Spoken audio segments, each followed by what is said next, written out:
आओ ગુરુવારની સાંજની શાસ્ત્રાભ્યાસની સંગતની શરૂઆત કરીએ. પ્રાર્થના કરીએ.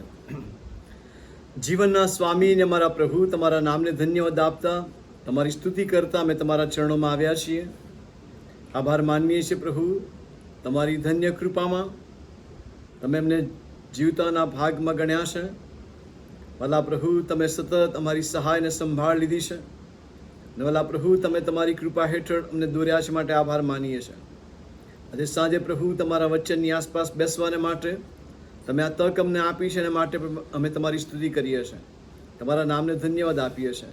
ને આભારી હૃદયો સાથે પ્રભુ અમે તમારા સમર્થ હાથોમાં અમારા જીવનોને મૂકીએ છીએ. તમારી કૃપા અમારી સાથે રાખો અને આ સંગતને અમારા માટે આશીષિત કરો. ભલા પ્રભુ, તમારું વચન સમજવા શીખવા અમને તમારા તરફની કૃપા પૂરી પાડો એ પણ ખાસ પ્રાર્થના કરીએ છીએ. ને ભલા પ્રભુજી, તમારા વચનને અનુસરવાને માટે અને તમારા લોક તરીકે તમારો મહિમા પ્રગટ કરવાને માટે તમે સતત અમારો ઉપયોગ કરો એ પણ ખાસ પ્રાર્થના કરીએ છીએ. તમારા સમર્થ હાથોમાં અમારા જીવનોને મૂકતા ઈસુ પ્રભુમાં પ્રાર્થીએ છીએ. સાંભળો અને સ્વીકારો પિતા. આમેન. હવે ઈશ્વરની સ્તુતિ કરતા ખાસ પ્રભુના વચનો વાંચીએ અને સાંભળીએ. નવા કરાર તરફ પિત્તરનો પહેલો પત્ર, તેનો 3 અધ્યાય ને તેની 1 થી 7 કલમ સુધી આપણે સાંભળીશું. પિત્તરનો પહેલો પત્ર, તેનો 3 અધ્યાય 1 થી 7 કલમ, પાન નંબર 231, નવા કરાર તરફ. પહેલો પિત્તર 3 અધ્યાય 1 કલમથી આગળ પ્રભુનું વચન અહીં આ પ્રમાણે કહે છે: એ જ પ્રમાણે સ્ત્રીઓ, તમે તમારા પતિઓને આધીન રહો, કે જેથી જો કોઈ પતિ સુવાર્તાના વચન માનનાર ન હોય તો તેઓ પોતાની સ્ત્રીઓના આચરણથી, એટલે તમારા મર્યાદાયુક્ત નિર્મળ આચરણ જોઈને સુવાર્તાના વચન વગર મેળવી લેવાય. તમારો શણગાર બહારનો ન હોય, એટલે ગૂંથેલી વેણીનો તથા સોનાના ઘરેણાનો અથવા જાત જાતના વસ્ત્ર પહેરવાનો એવો ન હોય, પણ અંતઃકરણમાં રહેલા ગુપ્ત મનુષ્યત્વનો, એટલે દીન તથા નમ્ર આત્માનો, જે દેવની નજરમાં બહુ મૂલ્યવાન છે, તેના અવિનાશી અલંકારનો થાય. કેમ કે પ્રાચીન સમયમાં જે પવિત્ર સ્ત્રીઓ દેવ પર આશા રાખતી હતી, તેઓ પોતપોતાના પતિને આધીન રહીને તે જ પ્રમાણે પોતાને શણગારતી હતી. જેમ સારા ઇબ્રાહિમને સ્વામી કહીને તેને આધીન રહેતી હતી, તેમ જો તમે રૂડું કરો છો અને કંઈ પણ ભયથી ગભરાતી નથી, તો તમે તેની દીકરીઓ છો. એ જ પ્રમાણે પતિઓ સ્ત્રી નબળું પાત્ર છે એમ જાણીને તેની સાથે સમજણપૂર્વક રહો, અને તમે તેઓની સાથે જીવનની કૃપાના સહવારસ છો એમ ગણીને તેને માન આપો, કે જેથી તમારી પ્રાર્થનાઓ અટકાવવામાં ન આવે. આ પ્રભુનું વચન છે, અને આ વચન દ્વારા પ્રભુ તેનો આશીર્વાદ આપણને આપે ને સમજવા તેની કૃપા, તેના આત્માની સહાયને સામર્થ્ય પ્રભુ આપણ સર્વને પૂરા પાડે. પ્રભુ ઈસુ ખ્રિસ્તના નામમાં આપ સર્વને સાંજની પ્રેમી સલામ પાઠવું છું, અને આ સંગતમાં આપ સર્વનો આવકાર કરું છું. વિશેષ આ સંગતમાં જોડાયેલ મળીના કુટુંબો, મળીના વાલાઓ સાથે દેશ પરદેશના પ્રત્યેક વાલાઓ જેઓ આ સંગતમાં ભાગ લઈ રહ્યા છે, પ્રત્યેકને પ્રેમી સલામ પાઠવતા સંગતમાં આવકારું છું. ઈશ્વર તેની કૃપાને આશીષ તમારી સાથે રાખે એ જ હૃદયની પ્રાર્થના છે. અગાઉ આ પત્રનો અભ્યાસ કરતા જે બાબતો આપણે જોઈ ગયા છે, અને જો રિપીટ કરીએ તો ખાસ કરીને આ પત્ર જે લોકોને સંબોધીને લખવામાં આવ્યો, એ તો એવા લોકો છે કે જેઓ 97ના સમયમાં અલગ અલગ વિભાગોમાં જાણે કે જતા રહ્યા છે, વિખેરાઈ ગયા છે, અને એવા વિખેરાઈ ગયેલા વિશ્વાસી ખ્રિસ્તીઓને ખાસ આ પત્ર લખવામાં આવ્યો છે. પહેલો અધ્યાય અને 2 કલમમાં જે બાબત લખવામાં આવી છે, વિખરાયેલા પરદેશી તરીકે રહેનારા, અને એવા લોકને આ પત્ર લખવામાં આવ્યો છે. અને તેઓ જ્યાં છે ત્યાં પ્રભુએ તેમને પસંદ કર્યા છે, અને સાથે સાથે પ્રભુએ સજીવન આશા આપી છે, અને એમાં આનંદ પ્રાપ્ત કરવાને માટે અને પ્રભુ પરના વિશ્વાસમાં દ્રઢ રહેવાને માટે ઈશ્વર પ્રભુ ઈસુ ખ્રિસ્તની સુવાર્તા છે એને યોગ્ય આચરણ કરવાનું વચન પિત્તર વારંવાર આ લોકોને યાદ દેવડાવે છે. અને આ વચન દ્વારા મળીના આ યુગમાં આપણને પણ સતત પ્રભુનું વચન એ બાબતો જણાવે છે કે આપણે પણ કઈ રીતે વર્તવું જોઈએ. આપણે પણ જોયું કે પ્રભુએ એની અદ્ભુત યોજનામાં આપણને પસંદ કર્યા છે, અને આપણે એની પસંદ કરેલી પ્રજા છીએ, રાજમાન્ય યાજક વર્ગ, પવિત્ર પ્રજા અને દેવના ખાસ લોક છીએ. ત્યારે આપણે દેવની સાથે સંકળાયેલા છે, દેવની સાથે જોડાયેલા છે, અને દેવના જે સદ્ગુણો છે તેને આપણે પ્રગટ કરવાને માટે તેડાયેલા છીએ. અને માટે એ અદ્ભુત બાબતને આપણે ખાસ ધ્યાનમાં રાખીએ. અને માટે ઈશ્વરને પ્રગટ કરવાને માટે, ઈશ્વરનો મહિમા પ્રગટ કરવાને માટે પ્રભુએ આ જગત મધ્ય આપણને મૂક્યા છે. ત્યારે આપણે વિશેષ રીતે એને વિશ્વાસુ રહીને, એને વફાદાર રહીને, એના પ્રત્યેની આધીનતામાં રહીને જ આપણે એને પ્રગટ કરી શકીએ છીએ. અને માટે બહુ મહત્વની વાત આપણે આ દિવસોમાં શીખી રહ્યા છે. ખાસ કરીને બીજા અધ્યાયમાં જે બાબતો આપણે જોઈ એમાં બીજા અધ્યાયની 12મી કલમ એ પ્રમાણે કહે છે, અને વિદેશી લોકોમાં, મતલબ કે તમે જ્યાં છો ત્યાં વિદેશી લોકોમાં તમે તમારા આચરણ સારા રાખો. અને એમ કહીને ઈશ્વર પ્રત્યેની આપણી આધીનતામાં ઈશ્વર જે કહે છે તેમ કરીને, અથવા એવું જીવન જીવીને, એવો જીવન વ્યવહાર કરીને, એવી જીવનશૈલીમાં આગળ વધીને આપણે પ્રભુમાં વૃદ્ધિ પામે. કે જેથી ત્યાં એવું લખ્યું છે કે જેથી તેઓ લોકો તમને દુષ્ટ સમજીને તમારી વિરુદ્ધ બોલે, ત્યારે તેઓ તમારા રૂડા કામ જોઈને ન્યાયકરણને દિવસે દેવની સ્તુતિ કરે. પૃથ્વી પર ગમે તે બોલાય, પણ આપણું જે જીવન છે એ જીવનના સંદર્ભમાં ભલાઓ જો આપણે પ્રભુમાં જીવીએ છીએ, વિશ્વાસી વ્યક્તિ તરીકે જીવીએ છીએ, તો એવું નથી કે લોકો આપણી પ્રશંસા જ કરશે, લોકો આપણા વખાણ જ કરશે. ચોક્કસ આપણી ટીકાઓ પણ થશે, પણ એ સર્વમાં આપણે આપણું જીવન સુવાત અને યોગ્ય જીવતા જ રહીએ, કે જેથી ન્યાયકરણને દિવસે, એવું લખ્યું છે ન્યાયકરણને દિવસે લોકો દેવની સ્તુતિ કરે. એટલાને માટે આધીનતા એ જીવનને માટે બહુ મહત્વની છે. અને માટે જ અહીંયા પ્રભુએ એ વચન દ્વારા આપણને શીખવ્યું છે કે આપણે જ્યાં છીએ ત્યાં આપણા રૂડા કામ, મતલબ કે પ્રભુએ જે શીખવ્યું છે તે, પ્રભુના વચનો જે શીખવે છે તે, પ્રભુનો આત્મા જે પ્રમાણે આપણને દોરે છે તે પ્રમાણે ભલાઓ જ્યારે આપણે આધીન થઈને એને વિશ્વાસુ રહીને, વફાદાર રહીને જીવન જીવીએ છીએ, તો ચોક્કસ આપણા દ્વારા તો દેવની સ્તુતિ થાય છે, પણ સાથે સાથે લોકો પણ આપણા જીવનને જોઈને દેવની સ્તુતિ કરશે. 13મી કલમ કહે છે કે તમે માણસોએ સ્થાપેલી દરેક પ્રકારની સત્તાને પ્રભુની ખાતર આધીન રહો, રાજાને સર્વોપરી સમજીને તેને આધીન રહો. અગાઉ આ બાબત આપણે જોઈ, ત્યાં પણ આધીનતાની વાત છે. 18મી કલમમાં પણ આપણે ગઈ વખત જોયું તે પ્રમાણે ત્યાં લખ્યું છે કે ચાકરો, તમે પૂરું ભય રાખીને તમારા શેઠોને આધીન થાવ. કેવળ જેઓ ભલા છે અને માયાળુ છે તેઓને જ નહીં, પણ વળી જેઓ કડક છે તેમને પણ આધીન થાવ. તો અહીંયા પણ એ આધીનતાની વાત આપણે ગઈ વખત શીખ્યા હતા. અહીંયા 3જો અધ્યાય 1લી કલમ, ત્યાં પણ પ્રભુનો સેવક પ્રેરિત પિતર હવે આગળ વધે છે. અને ત્યાં લખવામાં આવ્યું છે પ્રમાણે, એ જ પ્રમાણે, આ શબ્દો બહુ મહત્વના છે, એ જ પ્રમાણે. તો એ જ પ્રમાણે એટલે કે આગળ જે કહેવામાં આવ્યું છે તે જ પ્રમાણે, મતલબ કે લોકોને કહેવામાં આવ્યું, આગળ એ પણ કહેવામાં આવ્યું કે માણસો સ્થાપેલી દરેક પ્રકારની સત્તાને પ્રભુની ખાતર આધીન રહો, રાજાને સર્વોપરી સમજીને આધીન રહો. ચાકરોને પણ કહેવામાં આવ્યું કે તમે પૂરું ભય રાખીને તમારા શેઠોને આધીન રહો. વગેરે બાબતની સાથે આ બાબત જોડાયેલી છે. અને ત્યાં લખવામાં આવ્યું છે એ જ પ્રમાણે આધીન રહો. કોને કહેવામાં આવ્યું છે? ત્યાં લખવામાં આવ્યું છે સ્ત્રીઓ, તમે તમારા પતિઓને આધીન રહો. અને અહીંયા હવે કૌટુંબિક જીવનની વાત આવે છે. અત્યાર સુધી પ્રેરિત પિતરે સર્વને એ બાબત જણાવી કે તમારે કેવું જીવન જીવવાનું છે, સુવાર્ત અને યોગ્ય આચરણ કરીને પવિત્ર પ્રજા તરીકે, પ્રભુના પસંદ કરેલા લોક તરીકે આગળ વધવાનું છે અને પ્રભુને પ્રગટ કરવાનો છે. અને સંદર્ભમાં હવે પ્રેરિત પિતર કુટુંબ તરફ આવે છે. અહીંયા આગળ જોઈએ પ્રમાણે દરેક પ્રકારની સત્તા અને સંસ્થાના સંદર્ભમાં લખવામાં આવ્યું છે, ચાકરોને પણ કહેવામાં આવ્યું. અને હવે એ કુટુંબને કહે છે કે સ્ત્રીઓ, તમે તમારા પતિઓને આધીન રહો. પતિ અને પત્ની બંનેને એ બાબતો કહેવામાં આવી છે. 1 થી 7 કલમ આપણે બાબત જોઈએ છે. 1 થી 6 કલમ ખાસ કરીને સ્ત્રીઓને સંદર્ભમાં લખવામાં આવ્યું છે. અને 7મી કલમમાં પતિને સંબોધીને એ કહેવામાં આવ્યું છે કે એમણે શું કરવાનું છે. એમ હવે કુટુંબ તરફ પ્રેરિત પિતર ધ્યાન દોરે છે. અને માટે હવે અહીંયા આધીનતાની વાત લખવામાં આવી છે કે સ્ત્રીઓ, તમે તમારા પતિઓને આધીન રહો. હવે દરેક જગ્યાએ આપણે એ બાબત જોઈએ કે આધીન આધીન આધીન આધીન. તો આધીનતા વગર ખ્રિસ્તી જીવન નિરર્થક છે. અને એટલાને માટે વિશ્વાસ એ પણ મહત્વની બાબત છે. અને વિશ્વાસ જ્યારે આપણે કરીએ છીએ ત્યારે આપણો વિશ્વાસ એ જીવંત રહેશે જ્યારે આપણે આધીન રહીએ છીએ ત્યારે. અને એટલાને માટે ખાસ કરીને પત્ર વિભાગમાં આપણે જે જોઈએ છે, પ્રેરિત પાઉલે પણ કહ્યું ને યાકૂબે પણ કહ્યું એ અનુસંધાનમાં કે કરણીઓ વગરનો વિશ્વાસ નિર્જીવ છે.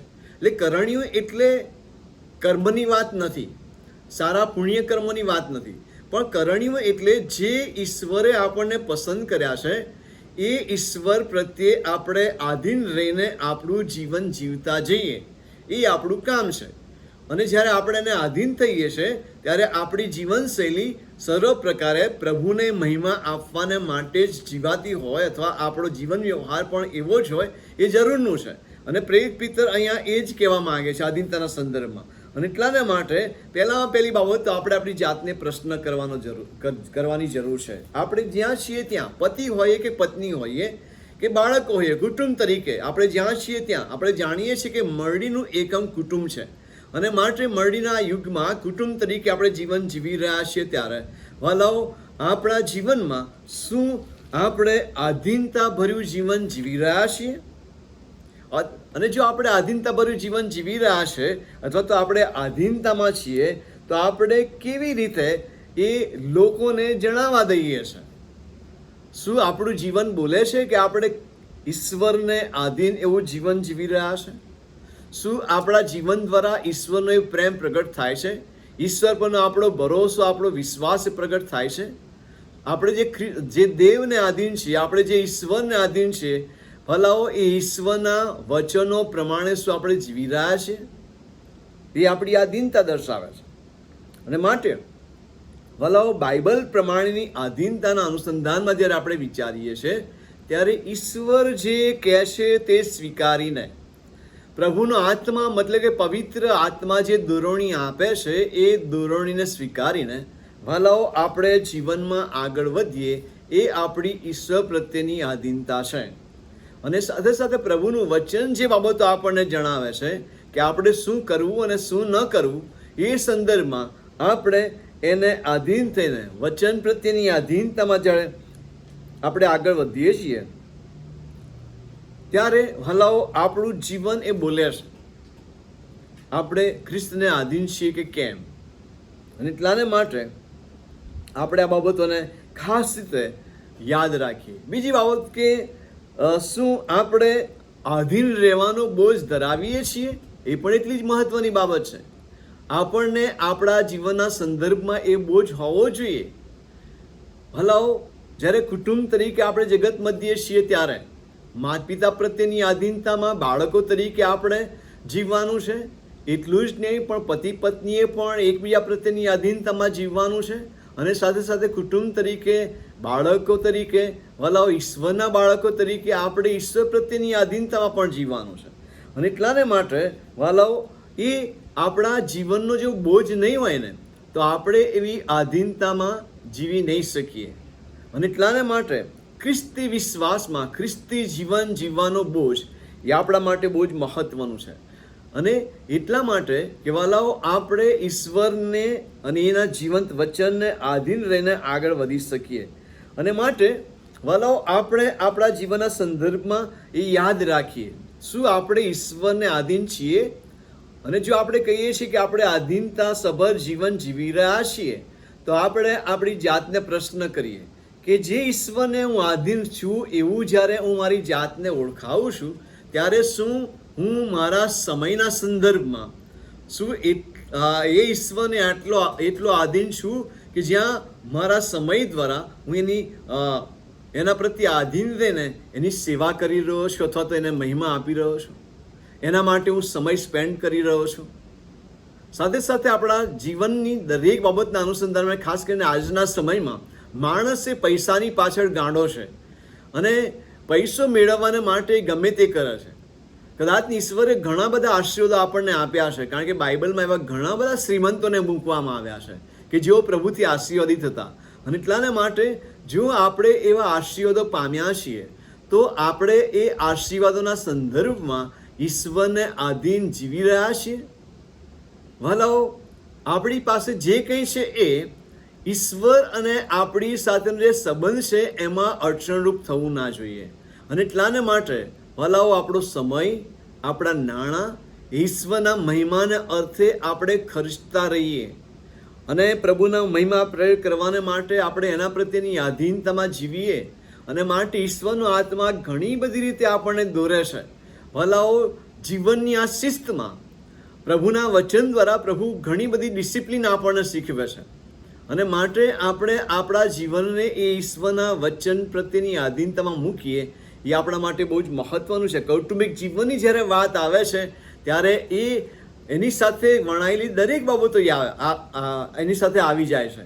અને એટલાને માટે આપણો સમય અને આપણી નાણાકીય બાબતો પણ ભલાઓ શું આપણે ઈશ્વરના મહેમાન માટે સ્પેન્ડ કરીએ છીએ? અને ભલાઓ આપણે આધીનતા સભર જીવન જીવવાને માટે શું આપણા જીવનને મોકળાશ આપીએ છીએ? આપણા જીવનને આપણે ખુલ્લું રાખીએ છીએ?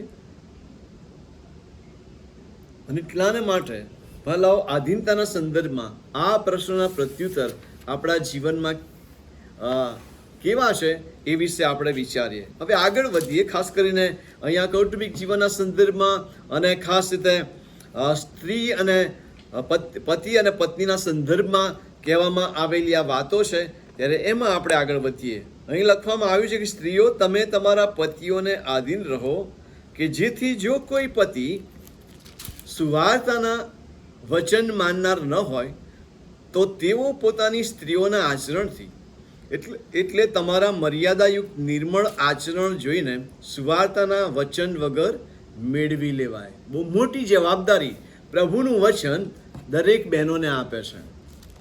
ખ્રિસ્તી વ્યક્તિઓ તરીકે, ખ્રિસ્તી મળીના એકમ તરીકે, કુટુંબ તરીકે જ્યારે આપણે અસ્તિત્વ ધરાવીએ છીએ ત્યારે આપણે આપણા કુટુંબમાં ભલાઓ ઈશ્વર સાથેના સંબંધમાં જીવતા શું આપણે એવું મર્યાદાયુક્ત નિર્મળ આચરણ ધરાવીએ છીએ કે જેથી આપણું કુટુંબ પ્રભુમાં મજબૂત બને? અહીંયા પતિને મેળવી લેવાની વાત છે. પતિને પ્રભુના રાજ્યના સંદર્ભમાં અથવા પ્રભુના માર્ગના સંદર્ભમાં અથવા પ્રભુએ જે તારણનો આશીર્વાદ ખુલ્લો રાખ્યો છે એ સંદર્ભમાં સુવાર્તામાં ન માનનાર પતિને પ્રભુના માર્ગમાં વાળી લાવવાને માટે અથવા તારણનો આશીર્વાદ પ્રાપ્ત કરી લે એ માટે પત્નીએ ખાસ રીતે મર્યાદાયુક્ત નિર્મળ આચરણવાળું સુવાર્તાના વચન આધારિત જીવન જીવવાનું છે. એવી વાત અહીંયા આપણે જોઈ શકીએ છીએ. અને એટલાને માટે પ્રત્યેક બહેનોના સંદર્ભમાં આ બહુ મહત્વની વાત પ્રેરિત પિત્તર અહીં કહે છે. અને જ્યારે પ્રેરિત પિત્તર અહીં આ બાબતો કહી રહ્યો છે ત્યારે ફક્ત કુટુંબના સંદર્ભમાં જ નહીં પણ મળીના સંદર્ભમાં પણ એટલી જ લાગુ પડે છે. કારણ કે આપણે પણ ઈશ્વરની કન્યા છીએ અને માટે આપણા જીવનના સંદર્ભમાં પણ એટલું જ લાગુ પડે છે કે જેથી આપણે આપણા જીવનોને વિશેષ સુવાર્તાના વચન આધારિત જીવવાને માટે તૈયાર કરીએ. અહીંયા સ્ત્રીઓને કહેવામાં આવ્યું છે આધીન રહેવાની વાત, પતિને આધીન રહેવાની વાત. પતિ ગમે તેવો છે. જો આપણે વિચારીએ તો એવું લખવામાં આવ્યું છે કે જો કોઈ પતિ સુવાર્તાના વચન માનનાર ન હોય, મતલબ કે વચનથી દૂર હોય, મતલબ કે ગમે તેવું જીવન જીવતો હોય, મતલબ કે પાપમય જીવન જીવતો હોય, મતલબ કે પ્રભુના વચનથી પ્રભુની સંગતથી દૂર હોય, એવો પતિ હોય છતાં પણ એના માટે તમારે મર્યાદાયુક્ત નિર્મળ આચરણવાળું જીવન જીવવાનું છે. અને તો તમે તેને પ્રભુમાં મેળવી શકશો. તો તમે તેને એ જે માર્ગમાં છે, દુષ્ટતાના માર્ગમાં છે, અવિશ્વાસના માર્ગમાં છે, પ્રભુથી દૂર છે, ત્યાંથી તમે તેને પ્રભુની પાસે લાવી શકશો. અને એટલાને માટે બહેનોને ખાસ રીતે આ બાબતો કહેવામાં આવી છે કે તેઓ એવું જીવન જીવે, મર્યાદાયુક્ત નિર્મળ આચરણવાળું જીવન, કે જેથી એ જોઈને સુવાર્તાના વચન વગર તેમને મેળવી લેવાય.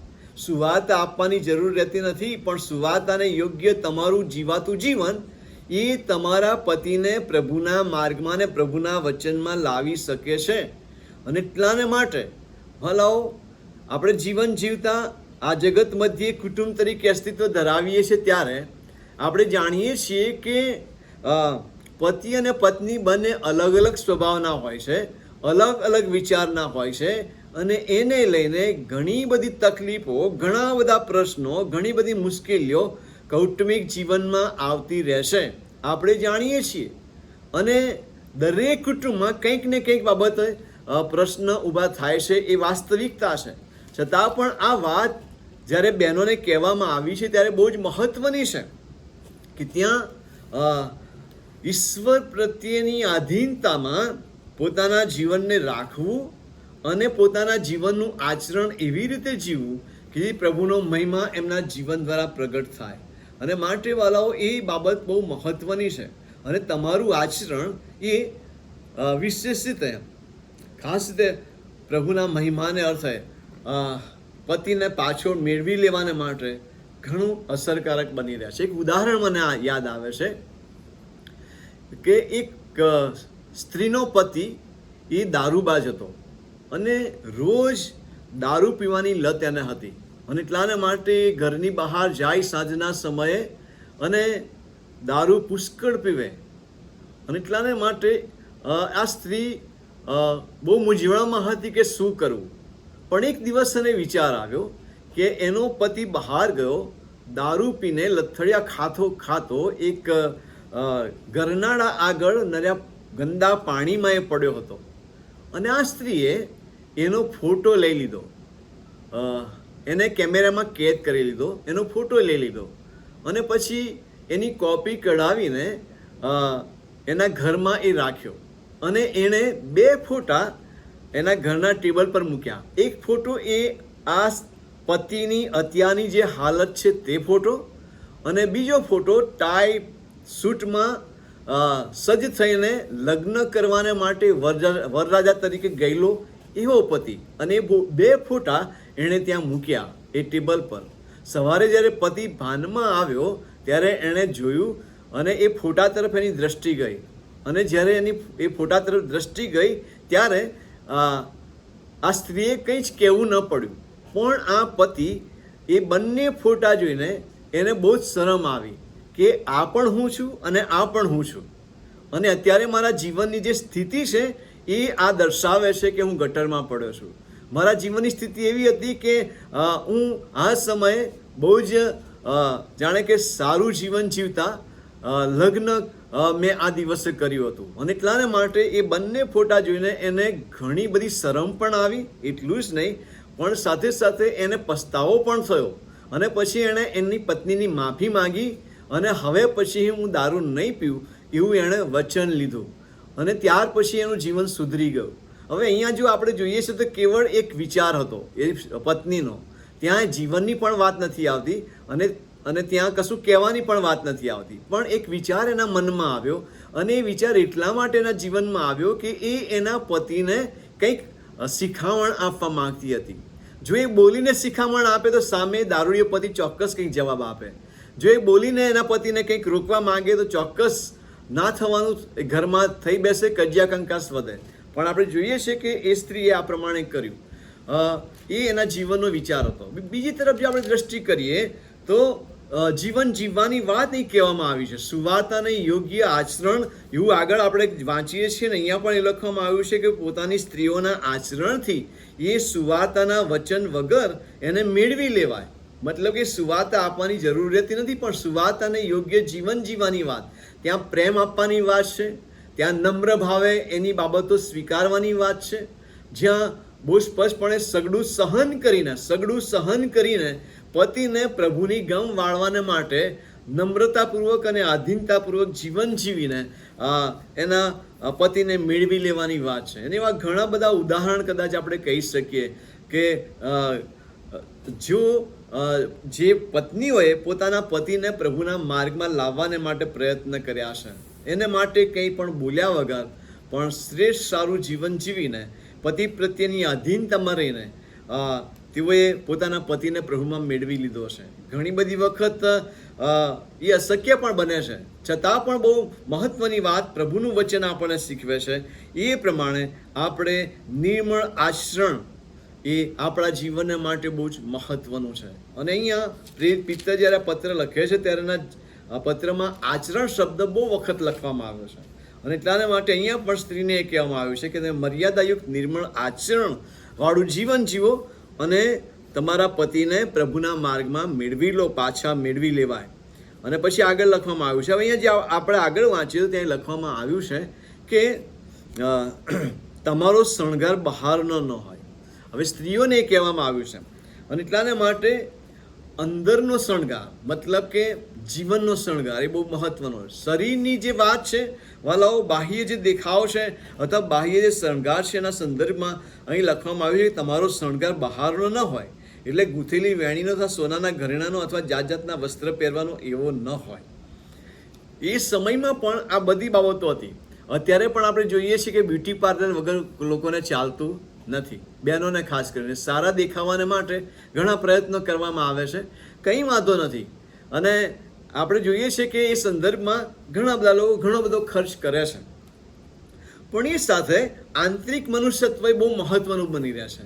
બાહ્ય જે દેખાવ છે વાલાઓ, બહારનો જે શણગાર છે એના કરતાં આંતરિક જે મનુષ્યત્વ છે એ વધારે મહત્વનું છે. અને માટે પ્રેરિત પિત્તર અહીંયા બંને બાબતો લખ્યા છે. અને એમાં કહે છે કે તમારો શણગાર બહારનો ન હોવો જોઈએ, પણ ચોથી કલમમાં કહે છે પણ અંતઃકરણમાં રહેલા ગુપ્ત મનુષ્યત્વનો, એટલે દીન તથા નમ્ર આત્માનો, જે દેવની નજરમાં બહુ મૂલ્યવાન છે, તેવા અવિનાશી અલંકારનો થાય. તમારો શણગાર એવા અવિનાશી અલંકારનો થાય. અને એટલાને માટે અહીંયા આંતરિક શણગારની વાત કરવામાં આવી છે. હવે બહેનોને માટે આપણે જોઈએ છીએ કે બાહ્ય શણગાર વગર બહેનોને ચાલતું નથી. ઘણા બધા લોકો બહુ સીધું સાદું પણ જીવન જીવે છે, ઘણા બધા એવા પણ હોય છે કે જીવો ને એના વગર નથી ચાલતું. છતાં પણ એ બહુ મહત્વની વાત છે. સમય પ્રમાણે બધું ચાલતું રહે છે, પણ પ્રભુના વચનના સંદર્ભમાં જ્યારે આપણે વિચાર કરીએ છીએ ત્યારે વાલાઓ, આપણી ઈશ્વર પ્રત્યેની આધીનતામાં ઈશ્વરનો આત્મા અને પ્રભુનું વચન જે પ્રમાણે આપણને દોરે છે એ પ્રમાણે જીવવાને માટે આપણે જ્યારે પ્રયત્ન કરીએ છીએ ત્યારે ચોક્કસ પ્રભુનો આશીર્વાદ પામ્યા વગર આપણે રહી શકતા નથી. હાલના જગતમાં, હાલના સમયમાં જો દેશી રીતે જીવન જીવવામાં આવે તો ઘણી બધી વાર એવા બહેનોની ટીકા કરવામાં આવે છે, અવગણના કરવામાં આવે છે. કદાચ ને ઘણા બધા લોકો એવા સુસજ્જ થઈને આવે છે કે જેઓ આવા જે નિર્દોષ રીતે સાદું સીધું જીવન જીવતા હોય એવા લોકોને નિગ્લેક્ટ કરે છે. એવું પણ આ જગત મધ્યે આપણે જોઈએ છીએ. પણ વાલાઓ, એ બાબતો ખોટી છે. અને એટલાને માટે વાલાઓ, આંતરિક શણગાર બહુ મહત્વનો બની રહ્યા છે. તમારું બાહ્ય શણગાર કરતાં આત્મિક શણગાર એ મહત્વનો બની રહ્યા છે. અને એ લખવામાં આવ્યું ચોથી કલમમાં કે અંતઃકરણમાં રહેલા ગુપ્ત મનુષ્યત્વનો, એટલે દીન તથા નમ્ર આત્માનો, જે દેવની નજરમાં બહુ મૂલ્યવાન છે, એવા અવિનાશી અલંકારથી તમે તમારી જાતને શોભાવો, તમારા જીવનને શોભાવો, કે જેથી તમે નાશમાં જતા આત્માને બચાવી શકો, જેથી તમે તમારા પતિને બચાવી શકો, જેથી તમે તમારા કુટુંબને બચાવી શકો. અને એટલાને માટે આ વાતો બહુ મહત્વની છે. પતિ પત્ની વિશે લખવામાં આવ્યું છે, પણ સાથે જ્યારે આવી રીતે પતિ પત્ની જીવે ત્યારે એમની આવનાર પેઢી પણ ચોક્કસ એ બાબતોને અનુસરીને જીવનમાં આગળ વધી શકે છે અને પ્રભુનો આશીર્વાદ એ કુટુંબ પ્રાપ્ત કરી શકે છે. અને માટે એ પણ એટલી જ મહત્વની બાબત છે. અહીંયા આગળ એ પ્રમાણે લખવામાં આવ્યું છે. પ્રેરિત પિત્તર ખાસ કરીને ઉદાહરણ કદાચ ત્યાં આપે છે. ત્યાં લખવામાં આવ્યું છે કેમ કે પ્રાચીન સમયમાં જે પવિત્ર સ્ત્રીઓ દેવ પર આશા રાખતી હતી તેઓ પોતપોતાના પતિને આધીન રહીને તે જ પ્રમાણે પોતાને શણગારતી હતી. મતલબ કે આધીનતાનો શણગાર એમના જીવનોની સાથે વણાયેલો હતો. અને પછી આગળ પણ એવું પણ લખવામાં આવ્યું છે જેમ સારા ઇબ્રામને સ્વામી કહીને તેને આધીન રહેતી હતી તેમ જો તમે રૂડું કરો છો અને કંઈ પણ ભયથી ગભરાતી નથી તો તમે તેની દીકરીઓ છો. એટલાને માટે આ પવિત્ર સ્ત્રીઓ વિશે લખવામાં આવ્યું છે. ત્યાં લખ્યું છે કે પ્રાચીન સમયમાં જે પવિત્ર સ્ત્રીઓ દેવ પર આશા રાખતી હતી, દેવ પર આશા રાખનાર સ્ત્રીઓ. અને બાઇબલમાં એવી ઘણી બધી સ્ત્રીઓને મૂકવામાં આવી છે જેઓએ દેવ પર આશા રાખી, દેવ પર, પ્રભુ પર તેમણે વિશ્વાસ મૂક્યો અને પરિણામે તેઓ આશીર્વાદિત બન્યા. અહીંયા સારાનું ઉદાહરણ આપવામાં આવ્યું છે અને ત્યાં એની ઇબ્રાહિમ એટલે એના પતિ પ્રત્યેની આધીનતા વિશે નોંધ કરવામાં આવી છે. જો બાઇબલના એવા સ્ત્રી પાત્રો વિશે આપણે વિચારીએ તો ઘણી બધી સ્ત્રી પાત્રો આપણને મળી રહેશે કે જેઓ પોતાના પતિને આધીન રહીને એ પ્રમાણે જીવન તેઓ જીવ્યા. એટલાને માટે ઘણી બધી બાબતો આપણે કહી શકીએ. ખાસ કરીને સારાની વાત અહીં કરવામાં આવી છે. કદાચ રીબકાને પણ આપણે લઈ શકીએ. જૂના કાળમાં હિલ્દા છે, દબોરા છે જે પ્રબોધિકા હતી, પછી હાન્ના જે સમુએલની માં હતી વગેરે બાબત. પછી જે દાસીઓએ મૂસાને બાળ મૂસાને બચાવ્યો, એ સિપોરા અને પુઆને પણ આપણે લઈ શકીએ કે જેઓ ઈશ્વરની બીકમાં જીવતી હતી. પછી આપણે એસ્તર રાણીને પણ લઈ શકીએ કે જેણે પોતાના સમાજને માટે, પોતાની યહૂદી પ્રજાને માટે પોતાના જીવનું જોખમ ખેડ્યું અને એ રાજાની હજુરમાં ઊભી રહી. અબીગાઇલ, એને પણ આપણે લઈ શકીએ કે જે વિશ્વાસી વ્યક્તિઓ તરીકે જીવન જીવ્યા અને ઘણી બધી રીતે સમાજને બાંધવાને માટે, કુટુંબોને બાંધવાને માટે તેઓએ પ્રયત્ન કર્યા. અને એટલાને માટે વહાલાઓ, પવિત્ર સ્ત્રીઓની વાત અહીં કરવામાં આવી છે કે પ્રાચીન સમયમાં જે પવિત્ર સ્ત્રીઓ દેવ પર આશા રાખતી હતી, તો અહીંયા દેવ પર આશા રાખનાર બહેનો તરીકે જીવન જીવવાની વાત પ્રભુનું વચન આપણને શીખવે છે. દેવ પર આશા રાખનાર બહેનો, ભલાઓ, જીવનના દરેક સમયોમાં આપણે ઈશ્વર પર ભરોસો રાખીને આગળ વધી શકીએ. નવા કરારમાં એક પાત્ર મૂકવામાં આવ્યું છે. બાળ ઈસુના દર્શન તેણે કર્યા અને જે ઈશ્વરના, ખાસ ઇઝરાયલના દિલાસાની વાટ જોતી હતી, એના વિશે એવું લખવામાં આવ્યું છે. એનું નામ પણ હન્ના હતું અને ત્યાં એ લખવામાં આવ્યું છે કે એ 84 વર્ષથી વિધવા હતી અને 7 વર્ષ એણે એના પતિની સાથે તે રહી હતી. એટલે 84 ને 7 91 વર્ષ તો એના લગ્ન થયા. તો એ પહેલાંનું પણ એનું જીવન કદાચ ને 14 વર્ષ ગણીએ તો એનું જીવન કદાચ ને 1 સેન્ચુરી વટાવી ચૂકેલું એવું જીવન. એટલું લાંબુ આયુષ્ય ધરાવનાર એ સ્ત્રી પણ ઈશ્વરના દિલાસાની વાટ જોતી હતી અને મંદિરમાં તે રહેતી હતી અને એણે બાળ ઈસુના દર્શન પણ કર્યા. હલો, એવી પવિત્ર સ્ત્રીઓના સંદર્ભમાં જો આપણે વિચારીએ કે જેઓ પ્રભુને માટે જીવતી હતી, સુવાર્તાને માટે જીવતી હતી, પ્રભુના વચનને માટે જીવતી હતી અને માટે તેઓ ઈશ્વરના દિલાસાની વાટ જોતી, મતલબ કે આવનાર મસીહની વાટ જોતી હતી અને ઈસુને જોઈને એ આશીર્વાદ તે પામી શકી. ભલે હવે ઘણા બધા દાખલા આપણે બાઇબલમાં જોઈ શકીએ છીએ. જેને નામાન જે સેનાપતિ હતો અને એની સ્ત્રીની જે દાસી હતી, એક નાની છોકરી, બરાબર, એના સંદર્ભમાં પણ આપણે જોઈ શકીએ છીએ કે એ પણ નામાની સ્ત્રીને કહેશે કે જો મારો ધણી, મતલબ કે નામાન, એ ઇસ્રાયેલમાં જાય, સમરૂનમાં જાય ને ત્યાં જે પ્રબોધક છે એને મળે અને એ જે કરે તે કરે, એ જે તે કહે તે કરે, તો ચોક્કસ એનો કુળ મટશે. અને આપણે જાણીએ છીએ કે નામાન ત્યાં જાય છે અને એલિસા એને યર્દનમાં ડૂબકી મારવાનું કહે છે અને સાજો થાય છે. એ આખી વાતને આપણે જાણીએ છીએ જૂના કરારમાં. મતલબ કે પ્રભુની બીક રાખનાર અને પ્રભુના વચનના સંદર્ભમાં, ઈશ્વર પરના પોતાના ભરોસાના સંદર્ભમાં અને વિશ્વાસના સંદર્ભમાં એ સાક્ષીરૂપ બની રહે છે. એવી બહેનો વિશે બાઇબલ બહુ સ્પષ્ટપણે આપણને જણાવે છે. અને માટે અહીંયા દેવ પર આશા રાખનાર પવિત્ર સ્ત્રીઓ અથવા એવી બહેનો, એ વિશે અહીં લખવામાં આવ્યું છે. અને એવા બહેનો બની રહેવાને માટે ભલાઓ પ્રભુનું વચન આપણને શીખવે છે. જો આજના સમયમાં આપણે વિચારીએ તો આપણને કેટલી બધી વખત જાણે કે બાઇબલ ઉઘાડવાનો પણ સમય રહેતો અને બહેનો પાસે પુષ્કળ કામ આવે છે. ચોક્કસ હું કહું છું અને ચોક્કસ બાબત છે કે ઘરના કામ કંઈ ઓછા નથી હોતા, ખૂટતા નથી, પણ ઈશ્વરને માટે, ઈશ્વરના વચનને માટે, ઈશ્વર સાથેની સંગતને માટે સમય કાઢવો અને સુવાર્તાને યોગ્ય જીવન જીવવાને માટે પોતાની જાતને તૈયાર કરવી, એ પણ એટલું જ મહત્વનું છે કે જેથી આવનાર પેઢીને અને પોતાના કુટુંબને તે બચાવી શકે. અને એટલાને માટે એવું જીવન એ બહુ મહત્વની બાબત બની રહેશે. અને અહીંયા પિત્તર પણ ખાસ રીતે બહેનોને સંબોધીને આ બાબત લખે છે. જ્યારે તેઓ જગત મધ્યે અથવા તો ત્યાં વિદેશોની મધ્યે આમ તેમ કુટુંબો તરીકે ફરતા હતા, એવા સમયમાં કદાચ ઘણા બધા પ્રશ્નો અને ઘણી બધી મુશ્કેલીઓ બહેનોના જીવનની સામે આવીને ઊભા હોય, પણ ઈશ્વરને વિશ્વાસુ રહીને, ઈશ્વરને આધીન રહીને જીવન જીવતા તેમણે પોતાના કુટુંબને બચાવવાનું છે એ વાસ્તવિકતા પિત્તર અહીં કહી રહ્યો છે. અને એવા બહેનો બની રહેવાને માટે જાણે કે પડકાર આપે છે, એ આહવાન આપે છે. અને સારાનું અહીં ઉદાહરણ આપવામાં આવ્યું છે. તો સારાની આધીનતાના સંદર્ભમાં પણ જો આપણે વિચારીએ તો ઉત્પત્તિનું પુસ્તક તેનો 12મો અધ્યાય, ત્યાં ઇબ્રાહિમની પસંદગી અથવા ઇબ્રાહિમના તેડા વિશે લખવામાં આવ્યું છે. ત્યારે પોતાનું ઘર ને પોતાના લોકને મૂકીને ઈશ્વર જે જગ્યા દર્શાવે, બતાવે, ત્યાં જવાની વાત ઇબ્રાહિમને દર્શન દ્વારા કહેવામાં આવ્યું. ત્યારે સારા પણ ચોક્કસ ઇબ્રાહિમની સાથે તે પણ ગઈ ત્યાં આપણે વાંચીએ છીએ 12મો અધ્યાય ઉત્પત્તિ 12:5.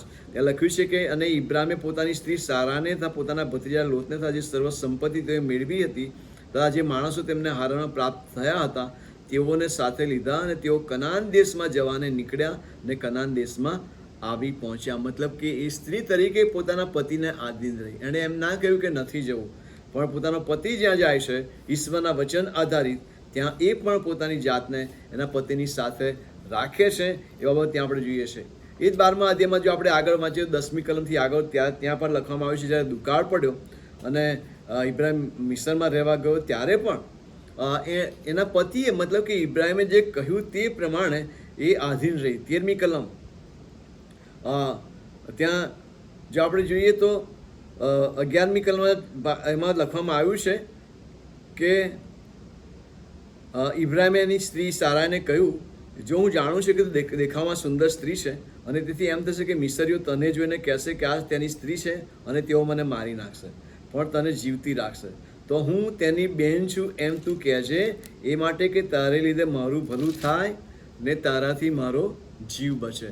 તો એ બાબત પણ ઇબ્રાહિમને માટે, ઇબ્રાહિમના બચાવને માટે સારા ત્યાં કરે છે. આપણે ત્યાં જોઈએ છે એ વાત ત્યાં બહુ સ્પષ્ટપણે લખવામાં આવી છે અને છેલ્લે આપણે બંનેનો બચાવ ત્યાં જોઈ શકીએ છીએ. અને તમે 20મો અધ્યાય જુઓ, ઉત્પત્તિનો 20મો અધ્યાય અને તેની શરૂઆતની કલમો, ખાસ કરીને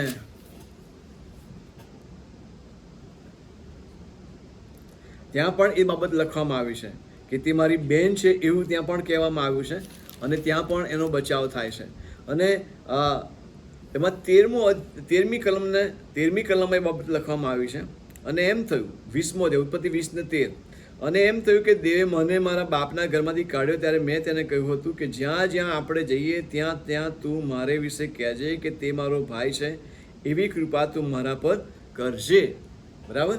અને ત્યાં આપણે જોઈએ છીએ કે એ જ પ્રમાણે સારા પણ આધીન રહેશે પોતાના પતિના બચાવને માટે. એ પ્રમાણે તે કરે છે અને પરિણામે એનો બચાવ પણ થાય છે. સાથે સાથે આપણે એ પણ જોઈએ છે કે એક પત્ની તરીકે પણ એ ચોક્કસ ત્યાં આધીન રહેશે. જ્યારે 18મા અધ્યાયમાં ઉત્પત્તિ 18માં બપોરને વખતે જ્યારે ઇબ્રાહિમના ઘરે જ્યારે દૂતો આવે છે ત્યારે ત્યાં તેઓને માટે ખોરાક તૈયાર કરવાની વાત એ પણ ત્યાં આપણે જોઈએ છે કે ત્યાં પણ સારા એને સાથ આપે છે. બરાબર. ત્યાં જો 6ઠ્ઠી કલમમાં વાંચો ત્યાં લખવાનું છે અને ઇબ્રાહિમે સારાની પાસે તંબુમાં ઉતાવળે જઈને કહ્યું કે 3 માપ મેદો ઉતાવળે મસળ ને રોટલી તૈયાર કર. અને ત્યાં જોઈએ છે કે ઢોર હતા ત્યાં ઇબ્રાહિમ દોડી ગયો અને એક સારું ને કુંડું વાછરડું લાવી તેણે નોકરને આપ્યું વગેરે બાબત. પણ ત્યાં એ સારાને પણ એ સમયે કામ કરવાનું દર્શાવે છે. અને પરિણામે અને એ કેવો સમય હતો ત્યાં લખવામાં આવ્યું છે બપોરનો સમય, બપોરનો વખત. અત્યારે જો આપણા ઘરની વાત કરીએ તો બપોરના સમયે સવારના સમયે જમવાનું થઈ ગયું હોય અને પછી બપોરના સમયે મહેમાન આવે તો બહેનોની દશા શું થાય આપણે જોઈએ છે. પણ અહીંયા જો આપણે જોઈએ તો આ સારા એ ઇબ્રાહિમના આધીન થાય છે. આજે પણ ઘણા બધા બહેનો ચોક્કસ હવે પરોણાગત કરનાર બહેનો ચોક્કસ ગમે તે સમયે મહેમાન આવે તો પણ તૈયાર હોય છે. પણ વાસ્તવિકતામાં ઘણી બધી વખત મને કમાને થતું હોય એવું પણ આપણે જોઈએ છે નહીં. અને એટલાને માટે ભલો આધીનતા એ બહુ મહત્વની વાત છે. પોતાના પતિને આધીન રહેવું એ બહુ જ મહત્વની વાત છે. સારાની આધીનતામાં ઘણી બધી બાબતો આપણે શીખી શકીએ. અને ત્યાં ઈશ્વરે પોતે પણ ઇબ્રાહિમને કહ્યું છે. જો કે 16મા અધ્યાયમાં જો આપણે વાંચીએ તો જ્યારે સારાને બાળકો નહોતા ત્યારે એની જે દાસી હતી હાગાર એની પાસે ઇબ્રાહિમને જવાનું કહે છે કે જેથી ઇબ્રાહિમ મારફતે હાગારના પેટે બાળક મળે. અને એટલાને માટે ઇબ્રાહિમે સારાનું માન્યું એવું ત્યાં લખવામાં આવ્યું છે 16મો અધ્યાયની 2જી કલમ. ઇબ્રાહિમે સારાનું કહેવું માન્યું એવી વાત ત્યાં લખવામાં આવી. પણ તમે ઘણી વખત આપણે એ નકારાત્મક રીતે જોઈએ છે. પણ સાથે સાથે જ્યારે સારા એ જ હાગારને બહાર કાઢી મૂકવાનું કહે છે, જ્યારે સારાને પેટે દીકરો ઉતર્યો અથવા તો એનો જન્મ થયો ઈસાકનો, ત્યારે ત્યાં પણ આપણે જોઈએ છીએ 21મો અધ્યાય ઉત્પત્તિ 21મો અધ્યાય અને તેની 10મી કલમ. તેથી તેણે ઇબ્રાહિમને કહ્યું, આ દાસી તથા તેના દીકરાને કાઢી મૂક, કેમ કે એ દાસીનો દીકરો મારા દીકરા ઈસાકની જોડે વારસ નહીં થશે. આ સારાઈ અને ઇબ્રાહિમને કહે છે, બરાબર. અને પછી 12મી કલમમાં તમે જુઓ તો ત્યાં એવું લખવામાં આવ્યું છે કે દેવે ઇબ્રાહિમને કહ્યું, મતલબ કે ઈશ્વરે પણ ઇબ્રાહિમને કહ્યું કે તારો દીકરો તથા તારી દાસીને લીધે તારે માઠું લગાડવું નહીં. જે સર્વ સારાએ તને કહ્યું છે તેમાં તેનું સાંભળ.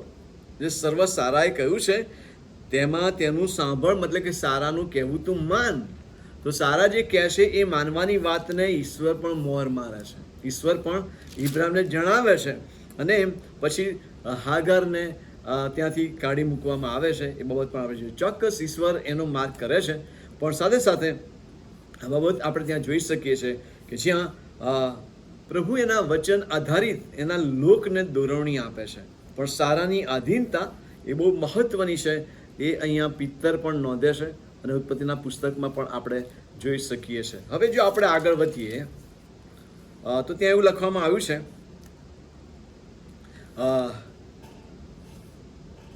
પોતાના શણગારની વાત. તો હમણાં જ આપણે જોયું કે આપણો આંતરિક શણગાર એ બહુ મહત્વનો છે, અને માટે બાહ્ય શણગાર પર આપણે વધારે ધ્યાન ન આપતા આપણા આત્મિક જીવનને, આંતરિક જીવનને વધારે મહત્વ આપીએ એ આપણા માટે બહુ જ મહત્વની બાબત છે. અને પ્રભુનું વચન એ બાબત આપણને શીખવે છે. અને સારાનું ઉદાહરણ આપવામાં આવ્યું છે, અને ત્યાં લખવામાં આવ્યું છે કે જો તમે રૂડું કરો છો અને કંઈ પણ ભયથી ગભરાતા નથી તો તમે તેની દીકરીઓ છો. મતલબ કે તમે એવા બની શકો છો. ઈશ્વર પ્રત્યેની આધીનતામાં જીવનાર બહેનો તરીકે તમે ચોક્કસ આગળ વધી શકો છો. 7મી કલમ ત્યાં લખ્યું છે એ જ પ્રમાણે, મતલબ કે આગળ જે બાબતો કહેવામાં આવી છે એ અનુસંધાનમાં સ્ત્રીઓને પણ કહેવામાં આવ્યું, અને હવે એ જ પ્રમાણે પતિઓને એટલે પુરુષોને પણ કહેવામાં આવ્યું કે સ્ત્રી નબળું પાત્ર છે એમ જાણીને તેની સાથે સમજણપૂર્વક રહો, અને તમે તેઓની સાથે જીવનની કૃપાના સહવારસો છો એમ ગણીને તેને માન આપો. તો અહીંયા સમજણપૂર્વક રહેવાની વાત પણ છે અને માન આપવાની વાત પણ કહેવામાં આવી છે. અને માટે વાલાઓ, પ્રભુના વચનોમાં ઘણી બધી બાબતો કહેવામાં આવી છે. સ્ત્રીઓ પ્રત્યે પુરુષોએ કેવી રીતે વર્તવાનું છે. તો એફેસોને પત્ર લખતા પ્રેરિત પાઉલે પણ બહુ સચોટ શિક્ષણ આપ્યું છે. અને ત્યાં એફેસોના પત્રના 5મા અધ્યાયમાં એ બાબતો લખવામાં આવી છે. સ્ત્રીઓને પણ કહેવામાં આવ્યું છે તમે તમારા પતિને આધીન રહો, અને પછી પતિને પણ કહેવામાં આવ્યું છે 25મી કલમથી આગળ કે પતિઓ જેમ ખ્રિસ્તે મળી પર પ્રેમ રાખ્યો અને તેની ખાતર પોતાનું સ્વાર્પણ કર્યું, તેમ તમે પોતાની પત્નીઓ પ્રેમ રાખો. અને આગળ એ પણ લખવામાં આવ્યું છે કે પતિઓએ જેમ પોતાના શરીરો પર તેમ પોતાની પત્નીઓ પર પ્રેમ રાખવો જોઈએ. જે પોતાની પત્ની પર પ્રેમ રાખે છે તે પોતા પર પ્રેમ રાખે છે, કેમ કે કોઈ માણસ પોતાના દેહનો દ્વેષ કદી કરતો નથી, પણ તેનું પાલન પોષણ કરે છે, જેમ પ્રભુ પણ મરડીનું કરે છે તેમ. અને એટલાને માટે ઈશ્વર મરડી પરના પ્રેમમાં જે કરે છે એ જ પ્રમાણે પતિએ પતિ સાથેના સંબંધમાં એ પ્રેમની ભાવનામાં અને પ્રેમના સંબંધમાં રહેવાનું છે, અને માન પણ આપવાની વાત ત્યાં લખવામાં આવી છે. અને માટે આધીનતા, સ્વાર્પણ અને સાથે પ્રેમ અને સાથે માન એ કૌટુંબિક જીવનની બહુ મહત્વની બાબતો છે. જો આપણે આ શબ્દોને ધ્યાનમાં રાખીએ છીએ, આધીન રહેવાની બાબત, માન આપવાની બાબત, સ્વાર્પણ કરવાની બાબત, અને સાથે સાથે એકબીજાના વિશ્વાસમાં રહેવાની બાબત, અને પ્રભુનું ભય રાખીને જીવનમાં આગળ વધવાની બાબત, જ્યારે એ પ્રમાણે આપણે કરીએ છીએ ત્યારે ચોક્કસ આપણું કૌટુંબિક જીવન બહુ વધારે આશીષિત કરે છે. અહીંયા પુરુષોને જે કહેવામાં આવ્યું છે એ બહુ મહત્વનું છે કે સ્ત્રી નબળું પાત્ર છે એમ જાણીને તમે તેને હેરાન કરશો નહીં. બરાબર, ત્યાં લખ્યું છે તમે તેની સાથે સમજણપૂર્વક રહો. અને એટલાના માટે સમજણપૂર્વક રહેવું એટલે શું? તો પ્રભુ બહુ સ્પષ્ટપણે એના જીવંત વચનોમાં ઘણી બધી બાબતો આપણને કહી દે છે, પ્રેમના સંદર્ભમાં અને સાથે એકબીજા પ્રત્યેના વિશ્વાસ અને આધીનતાના સંદર્ભમાં પ્રભુ આપણને જણાવે છે, જેમ એફેસોના પત્રમાં આપણે વાંચ્યું તે પ્રમાણે. અને સાથે ત્યાં એ પણ લખ્યું છે કે તમે તેઓની સાથે જીવનની કૃપાના સહવારસો અંત સુધી, મતલબ કે પૃથ્વી પરના જીવનના અંત સુધી એના આપણે સહવારસ છીએ. અથવા આપણે અહીં લખ્યું છે એ પ્રમાણે કે તમે જીવનની કૃપાના સહવારસો, તેઓની સાથે જીવનની કૃપાના સહવારસો. એટલે સાથે રહેવાની વાત છે અને સાથે સાથે જીવનની કૃપાના સહવારસ, મતલબ કે ચોક્કસ બાબતો આપણે જાણીએ છીએ કે જ્યારે વચન લીવડાવવામાં આવે છે ત્યારે પરલોકની વાત પણ કહેવામાં આવે છે, મરણ થાય ત્યાં સુધીની વાત કહેવામાં આવે છે, મરણ આપણને જુદા પાડે ત્યાં સુધીની વાતમાં એ વચન લેવામાં આવે છે. એટલાના માટે એ જે બાબતો છે બહુ મહત્વની છે કે જ્યાં એકબીજા પ્રત્યેની આધીનતામાં અને એકબીજા પરના પ્રેમમાં આપણે જીવન જીવતા આગળ વધવાનું છે. અને ત્યાં એવું પણ લખવામાં આવ્યું છે કે જીવનની કૃપાના સહવારસો એમ ગણીને તેને માન આપો. માન આપો, માન આપવું એટલે શું? પત્નીને લો લાવો કહીને બોલાવવાની વાત એ માન આપવાની વાત છે? જો આપણે વિચારીએ તો ઘણા બધા લોકો પોતાની પત્નીને લો લાવો કહે છે, સારી વાત છે, એ સારું ઉદાહરણ પણ કદાચ આપણે કહી શકીએ, પણ એ બહુ મહત્વની વાત છે. પ્રેમની ભાષામાં કદાચને આપણે લેલાઈ કહી શકીએ છીએ, પણ પત્ની ચોક્કસ પોતાના પતિને માન આપે છે. ઘણા બધા પત્નીઓ પણ પતિને લેલાઈ કહે છે, એમાં પણ કદાચ પ્રેમ સમાયેલો છે. છતાં પણ એક વાત બહુ મહત્વની છે અને તો એ છે કે એકબીજાને માન આપવાની વાત. તમે લો લાવો કહો કે લેલાઈ કહો, બરાબર, એ મહત્વનું નથી, પણ માન આપવાની વાત છે. ત્યાં સમજણપૂર્વક રહેવાની વાત છે, જ્યાં એકબીજાની વાત સાંભળવાની બાબત છે અને જ્યાં એકબીજાને સમજવાની વાત છે અને સાથે સાથે એકબીજાને આધીન રહેવાની વાત છે. જ્યાં આ બાબતો નથી ત્યાં એકબીજાને જાણે કે તોડી પાડવાનો સવાલ આવે છે, તો તોડી પાડવાની વાત આવે છે. ઘણી બધી વખત ઘણા બધા પ્રશ્નો કૌટુંબિક જીવનમાં ઊભા થાય છે અને એટલાને માટે એકબીજાને માન આપવાની વાત, એકબીજા પર વિશ્વાસ કરવાની વાત, એકબીજાને આધીન રહેવાની વાત, એકબીજાને પ્રેમ કરવાની વાત એ બહુ મહત્વની છે. માટે જ આંતરિક જે મનુષ્યત્વ છે એ મહત્વનું બની રહ્યા છે. વાલાઓ, જો આપણે પ્રભુને ઓળખીએ છીએ, પ્રભુના વચનમાં જીવીએ છીએ, તો ચોક્કસ પ્રભુ આપણને એ આશીર્વાદ તરફ દોરવા માંગે છે કે જ્યાં આપણું કૌટુંબિક જીવન પ્રભુમાં વધારે ને વધારે મજબૂત અને આશીર્વાદિત બનતું જાય. એટલું જ નહીં, પણ મળીના એકમ કુટુંબ તરીકે વાલાઓ આપણે ઘણા બધા જીવનોને માટે આશીર્વાદનું કારણ બની શકીએ, નમૂનાનું કારણ બની શકીએ, પ્રભુમાં દોરનાર તરીકે વાલાઓ આપણે સાક્ષીરૂપ બની શકીએ. અને એ માટે પ્રભુ આપણને તૈયાર કરવા માંગે છે. આપણે જ્યાં છીએ ત્યાં પ્રભુ એની કૃપામાં આપણને એક કુટુંબ તરીકે એનો આશીર્વાદ આપવા માંગે છે. સાથે આપણા જીવન દ્વારા પ્રભુ મહિમા પામવા માંગે છે. સાથે સાથે પતિના સંદર્ભે એ પણ લખવામાં આવ્યું છે કે જેથી તમારી પ્રાર્થનાઓ અટકાવવામાં ન આવે. ભાઈઓને કહેવામાં આવ્યું છે, તમારી પત્ની અથવા તમારી પત્ની એના અનુસંધાનમાં કે તમે સ્ત્રી નબળું પાત્ર છે એમ જાણીને એની સાથે સમજણપૂર્વક રહો, એને માન આપો કે જેથી તમારી પ્રાર્થનાઓ અટકાવવામાં ન આવે. જો તમારી પ્રાર્થનાઓ અટકાવવામાં આવે છે તો કારણ શોધી નાખજો. ભાઈઓને કહેવામાં આવ્યું, જો તમારી પ્રાર્થનાઓ અટકાવવામાં આવે છે તો કારણ શોધજો કે શું એ કારણોમાં આ એક કારણ તો નથી ને. હલો, ઈશ્વર એનો આશીર્વાદ આપણને વ્યક્તિગત રીતે અને કુટુંબ તરીકે આપવા માંગે છે. પતિ પત્ની તરીકે, કુટુંબ તરીકે આપણા જીવન દ્વારા ઘણા બધા જીવનો આશીર્વાદ પામે.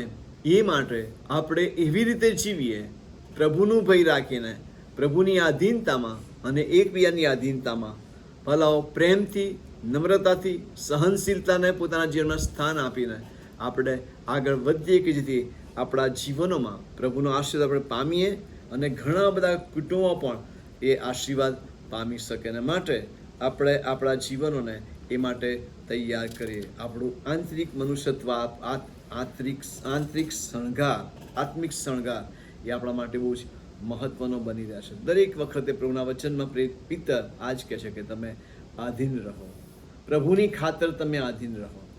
અને વારંવાર એ લખવામાં આવ્યું છે. અને માટે વાલાઓ કૌટુંબિક જીવનમાં પણ એકબીજા પ્રત્યેની આધીનતા એ બહુ જ મહત્વની બાબત છે. ફરીને એકવાર એક પ્રશ્ન હું પૂછું છું, શું તમે આધીન છો ઈશ્વરને? અને જો તમે ઈશ્વરને આધીન છો તો તમે એકબીજાને આધીન છો પતિ પત્ની તરીકે? શું તમે તમારા જીવન દ્વારા અને તમારી આધીનતાની સાક્ષી દ્વારા અને તમારો એકબીજા પ્રત્યેનો જે પ્રેમ છે એ દ્વારા, એકબીજાને જે માન આપવાની વાત છે એ દ્વારા શું તમે દેવને મહિમા આપી રહ્યા છો? શું તમે બીજા લોકોને સારું ઉમદા ઉદાહરણ આપી રહ્યા છો. તમારા જીવન દ્વારા કેવી સાક્ષી પ્રગટ થઈ રહી છે એ બાબત વિશે પોતાની જાતને પ્રશ્ન કરતા આવો આપણે પ્રભુ પ્રત્યેની આધીનતામાં આપણા જીવનોને મૂકીએ, ઈશ્વરના વચનો પ્રત્યેની આધીનતામાં આપણા જીવનોને મૂકીએ અને વ્યક્તિગત પતિ તરીકે અને પત્ની તરીકે ભલાઓ આપણે એ પ્રભુના બાળકો તરીકે જીવન જીવીને બહુ ઉદાહરણ આપીએ અને પ્રભુનો મહિમા આપણા જીવન દ્વારા પ્રગટ કરીએ. પ્રભુ આ સમજવા આપણને પુષ્કળ કૃપા આપે, એનું સામર્થ્ય આપે. પ્રાર્થના કરીએ. જીવનના પ્રભુ, અમે આભાર માનીએ છીએ તમારી કૃપાને માટે, સાંજના સમય માટે, તમારા વચન માટે આભાર માનીએ છીએ.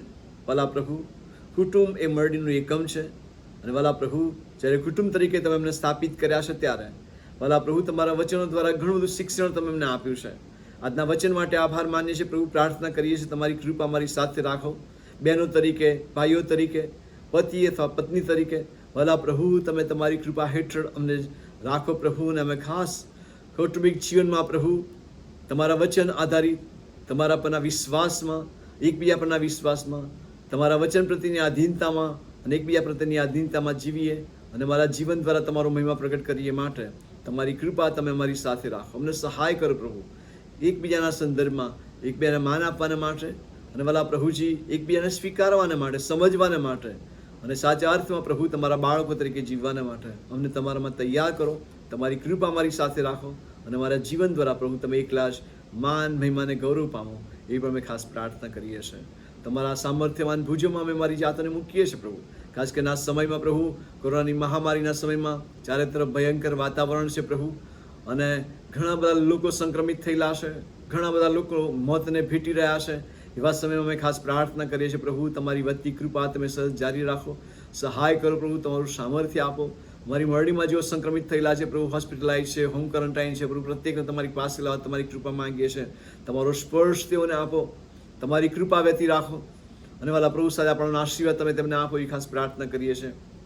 ખાસ કરીને ન્યુલાલભાઈ સેન્ટરમાં મનુભાઈ ક્રિશ્ચને માટે અમે ખાસ પ્રાર્થના કરીએ છીએ પ્રભુ, તમારી કૃપા વિરતપણે વહેતી રાખો, તમે સતત મદદ કરો. વાલા પ્રભુજી સેફાયર 2માં નીરુભાઈને માટે ખાસ પ્રાર્થના કરીએ પ્રભુ, તમારી કૃપા એમને પણ સાથે આપણો આશીર્વાદ આપો. વાલા પ્રભુ ખાસ પ્રાર્થના કરીએ છીએ પુષ્પાબેન સોલેશને માટે, એ પણ પ્રભુજી પથારી વચ્ચે તમારી કૃપા એમને પણ સાથે આપણો આશીર્વાદ આપો, એ ખાસ પ્રાર્થના કરીએ છીએ. ભલા પ્રભુજી, અમે તમારી કૃપા માંગીએ સતત. દરેક જો કોવિડ પોઝિટિવ છે એવું પ્રત્યેકના હકમાં અમે તમારો સ્પર્શ માંગીએ છીએ. ખાસ સમીરભાઈ દાસને માટે પણ મારી પ્રાર્થના છે. ભલા પ્રભુ, સતત તમારી કૃપા હેઠળ ધરી રાખો. ભલા પ્રભુ પ્રમાણે પ્રાર્થના કરીએ છીએ પ્રભુજી, પારુલ ટુર્નામેન્ટમાં ખાસ કરીને બિંદુબેનને માટે અને એમના દીકરા સ્તવનને માટે. ભલા પ્રભુ, તેઓ પણ કોરોના પોઝિટિવ છે પ્રભુ, સાથે આપણો આશીર્વાદ તેમને આપો, તમારી કૃપા અવિરતપણે વહેતી રાખો, એ મેં ખાસ પ્રાર્થના કરીએ છીએ. અને બીજા પણ જેઓના નામ અમારી પાસે નથી પ્રભુ, પ્રાર્થના કરીએ દરેક સંક્રમિતોને જેઓ હોમ ક્વોરન્ટાઇન છે અથવા હોસ્પિટલમાં છે, પ્રત્યેકને તમે સ્પર્શો, સદા આપણો આશીર્વાદ આપો, તમારી કૃપા વહેતી રાખો. જ્યાં જ્યાં મરણે પ્રવેશ કરે દુઃખિત પરિવારોને તમારી પાસે લાવો, દરેકના હકમાં તમારો દિલાસો માંગીએ પિતા, દરેકને સહાય કરો, તમારી કૃપા વિરતપણે વહેતી રાખો. તમે તમારા હાથોમાં મારી જાતને મૂકીએ છીએ, મને સર્વને તંદુરસ્ત રાખો અને મારી તંદુરસ્તી દ્વારા તમે મહિમા પામો. રાત્રિમાં મને સર્વને સંભાળો પ્રભુ, રક્ષણ જતન કરો. તમારી મહાન યોજનામાં પ્રભુજી નવો દિવસ, નવું સામર્થ્ય, નવી આશા સાથે મારા જીવનમાં આપો, એ પણ ખાસ પ્રાર્થના અમે કરીએ છીએ. તમારા સમર્થ હાથોમાં અમારા જીવનોને મૂકતા ઈસુ અમારા પ્રભુમાં પ્રાર્થે છે, સાંભળો અને સ્વીકારો પિતા. આમેન. હવે આપણે તારનાર પ્રભુ ઈસુ ખ્રિસ્તની કૃપા, દેવ બાપનો પ્રેમ, પ્રભુ પવિત્ર આત્માની દિવ્ય મીઠી મધુરી અને સત્સંગત, તેની દૂરોની તેનો આશીર્વાદ, તેના તરફનો આનંદ આપણ શ્રોણી સાથે અને જગતના સર્વ લોકની સાથે હમણાંથી સદાકાળ સુધી હોજો. આમેન.